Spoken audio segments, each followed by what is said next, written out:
po se si do bëj ky veprim, ishin disa versione, dëgjonim disa versione, dhe më në fund erdhi një reagim i një stilit veçantë. Por që për mua personalisht nuk më bëri përshtypje. Pra unë e quaj që kjo ka ndodhur, unë e besoj që kjo ka ndodhur. Teknika është, pra ata kanë përdorur një teknik për të emetuar një lajm. Tani, pse mua s'më bëri përshtypje, sepse di një rast të ngjashëm.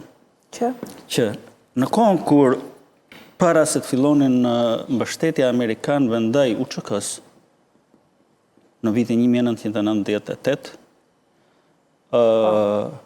UÇK ishte shpallur një organizatë terroriste nga Departamenti i Shtetit. Dhe në këtë kohë ka qenë ky shefi i CIA-s ka qenë një me origjinë shqiptare, George Tenet. Qofse ju kujtohet. George Tenet ka kërkuar shërbimin sekret shqiptar të asaj kohe drejtuesve që të organizojnë një takim me një nga liderët e UÇK-s. Dhe drejtuesi i shërbimit i asaj kohe, Fatos Klosi, ka marrë një nga këto dhe ka bindur që ne duhet të shkojmë në Washington se na ka kërkuar ky njeriu. Dhe ai trëmbet, thotë ne jemi organizatë terroriste, për çfarë po më çon? Për të më arrestuar. Por ki besim tek unë, e tjerë e bindat, edhe shkojnë së bashku atje e takojnë atë njeriu.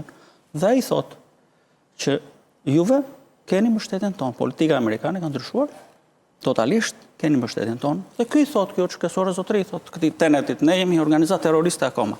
Kjo do bjerë, i thotë, shumë shpejt. Shkoni në Shqipëri, ikni, morë të këshilla, dhe aty në Shqipëri do vi dikush nga Italia dhe do e thoj këtë. Dhe mbas një javë, nga Italia vjen ministri jashtëm dhe e thot në Tiranë që UÇK për perëndimin nuk është më organizatë terroriste. Pra u gjet një mënyrë, një teknikë se si do thuaj. Prandaj mos më bëri përshtypje teknika se si u tha historia e Berishës.